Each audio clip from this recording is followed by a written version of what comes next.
how could I avoid talking about the anti-white Hindu lunatic Arjuna Khilanani? Arjuna Khilanani. Remember that name? She was a psychiatrist that had a lecture at Yale University on the psychopathic nature of white people that was part of a licensing lecture. This is the stuff that you have to go to be licensed as a psychiatrist, okay? Think about that. Think about all this. Now, what did she say? She said, now I'm paraphrasing because I don't remember it word for word, but it was something like she fantasizes about emptying a revolver into the head of any white person that crosses her path and gets in her way. Emptying a revolver into their head, like a gun, like a six-shooter, okay? Then burying their body, and then wiping her bloody hands, although I think she did that a little backwards, and walking away with a spring in her step. This is from a psychiatrist with patients, was talking about her white patients. Mind you that, too. She was talking, not breaking HIPAA, but was talking about her white patients. Now, people might expect me to go into an anti-psychiatry tirade. And ordinarily I would, but this isn't that kind of situation. The reason that you have, now, mind you, this is not uncommon in psychiatry or mental health. A lot of people think I'm making this crap up. Like, I went to a county meeting where white women, white therapists, were told that if they were physically raped by an Arab or a black or another non-white, that it was their fault, not the person that raped them's fault, but their own fault, because they were the oppressor because they were white. And I know people are saying, oh, well, that doesn't sound like something somebody would say, and na-na-na-na-na. No, this is stuff people say. It might not be a planned part of these continuing education credits, but this is the stuff that's brought up in a nonchalant way in the CEUs that you or me or anyone else that had a job or has a job in mental health requires to practice mental health, okay? Now, keep in mind this. This is what's important to keep in mind. The target is not the white people in the audience, okay? The target of this language is the minorities in the audience, the brown people, the black people, people like that, because it puts in their head that their violence and their hatred of white people is justified. Okay, keep that in mind, because I'm going to get into that in a little bit. Now, if Ms. Khilanani was an isolated incident, that would be a different story. But no, academia is rich with these people. You had he was either from Temple or the University of Pennsylvania. It really doesn't matter. Academia is academia these days. But there was a white gentleman that stated that he believed that black people should exterminate white people. Links are in the description to all this. Read the links, okay? Links are in the description. So there was a dude from Philadelphia that said he believes black people should exterminate white people. You have, I had to write down his name because I don't speak Ebonics, Kamau Kamban, who was a psychologist. Again, mental health does seem to lend itself to this, as does academia, but his name is Kamau Kamban, whose wife is a member of the Association of Black Psychologists. Mind you, black psychologists have their own association, but he had a C-SPAN lecture where he talked about how to exterminate white people, why we need to learn to exterminate white people. That was his thing. Then you have Noel Ignatiev. Everybody remembers Noel Ignatiev. Okay, Noel Ignatiev. I wonder if you need brackets around that name. Okay, so let's see. He was the one that said we had to do away with whiteness. Okay, get rid of whiteness, because he said that being white is oppression. It's a form of racial oppression. Okay, that's what he said. Meanwhile, his argument seems to go around the idea that race doesn't really exist. Okay, but what's funny is, how can you have racial oppression if race doesn't exist? But he's well received in academia.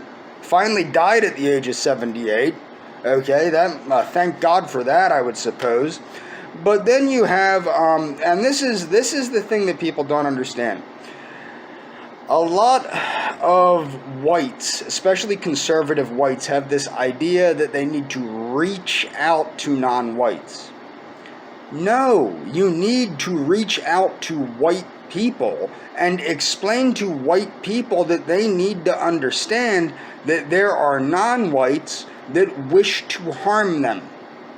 Whether it's a fantasy or a reality, fantasy breeds reality. Okay? When you have a psychiatrist whose job is to counsel and prescribe medication to the mentally ill, stating that she wants to empty a revolver into the heads of white people, you have a frigging problem. You have a racism problem in psychiatry.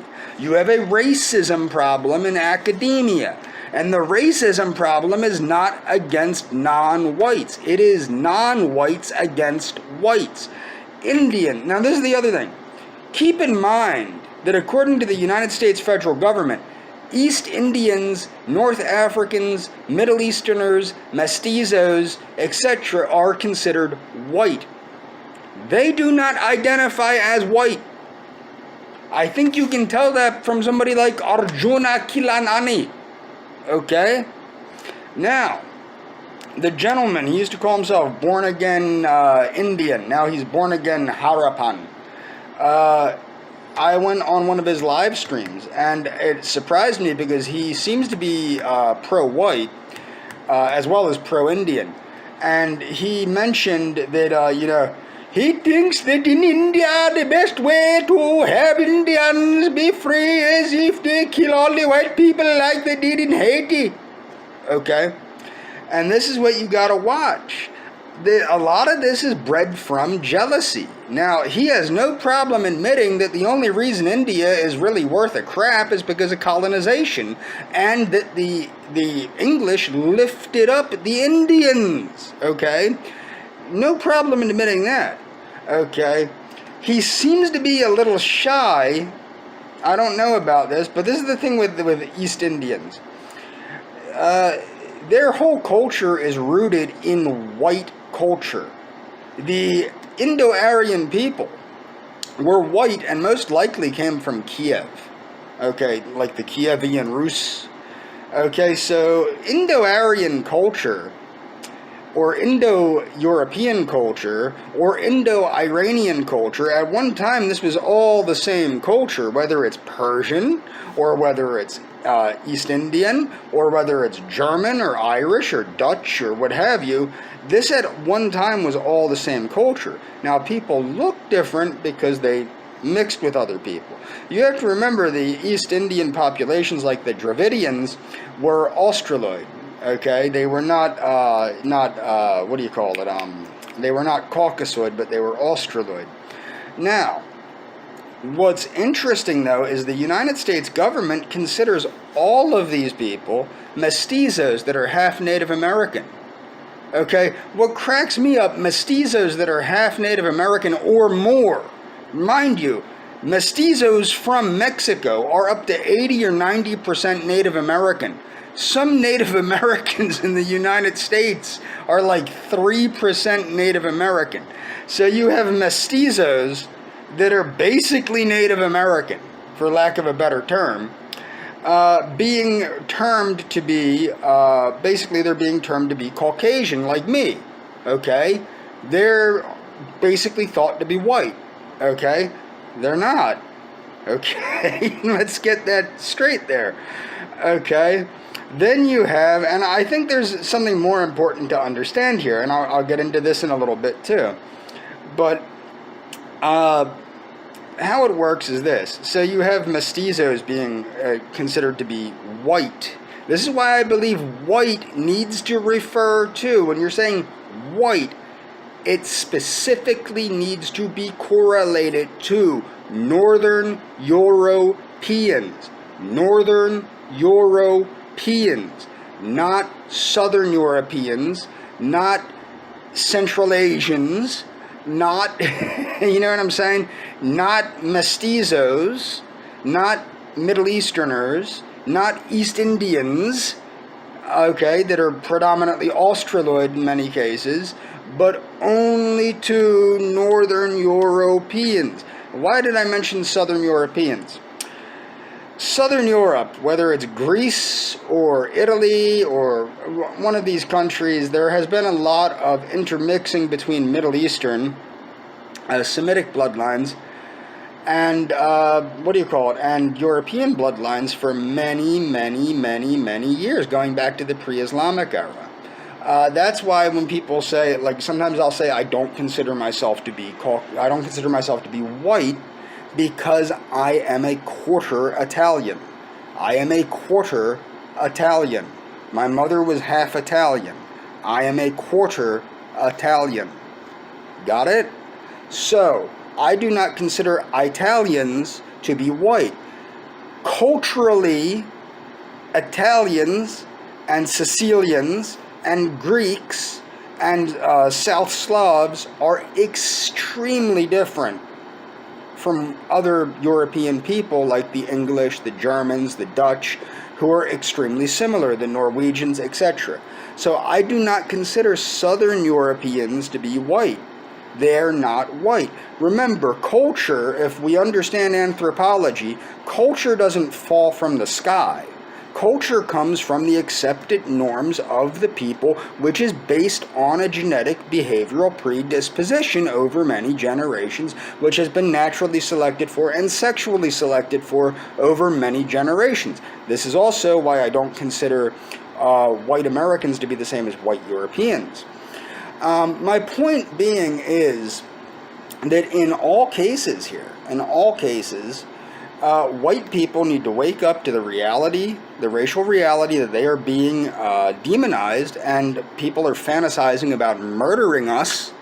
And this is popular. This is a popular theme in academia and mental health, and this is normal, especially if you're a straight white male. You have to understand that you have a target on your back today that has been put there by academia and the mental health community.